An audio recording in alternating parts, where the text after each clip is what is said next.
Dans son discours de jeudi, le dirigeant régional de Taïwan, Lai Ching-te, a présenté une nouvelle version de la théorie des deux États, affirmant que les deux rives du détroit n'appartenaient pas l'une à l'autre. Le cœur de la théorie de l'Est reste la division de la Chine. Il utilise simplement une rhétorique adoucie pour masquer une stratégie de provocation. La nature et l'essence de la recherche de l'indépendance de Taïwan n'ont pas changé. Depuis son investiture, Lai se présente toujours comme un indépendantiste taïwanais pragmatique, tandis que certains médias analysent son règne comme un instigateur de guerre pragmatique. Je suis d'accord. Laisse entendre qu'il est plus strict que les autres dirigeants régionaux en ce qui concerne l'indépendance de Taïwan.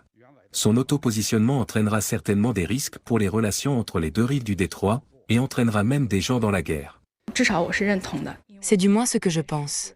Je pense que ces actions nuisent à la paix et à la sécurité des compatriotes des deux côtés.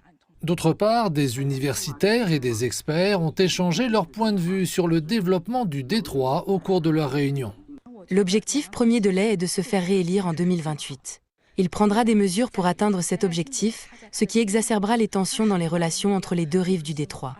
Mais la partie continentale de Chine a déjà pris des mesures pour contenir l'indépendance de Taïwan, afin d'améliorer les relations. D'autres indiquent qu'un cadre plus large est aussi nécessaire.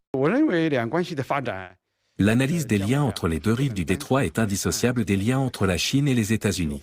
Le cadre du jeu stratégique entre la Chine et les États-Unis est instable, de sorte que je suis prudemment optimiste quant à l'avenir des liens entre les deux rives du détroit. Des experts estiment que les actions de Lai ne sont pas en mesure d'ébranler les fondements des relations entre les deux rives du détroit. Ils pensent que les relations entre les deux rives du détroit sortent de la phase la plus difficile et qu'elles auront un avenir brillant, alors que la partie continentale de Chine continue à promouvoir l'intégration et le développement.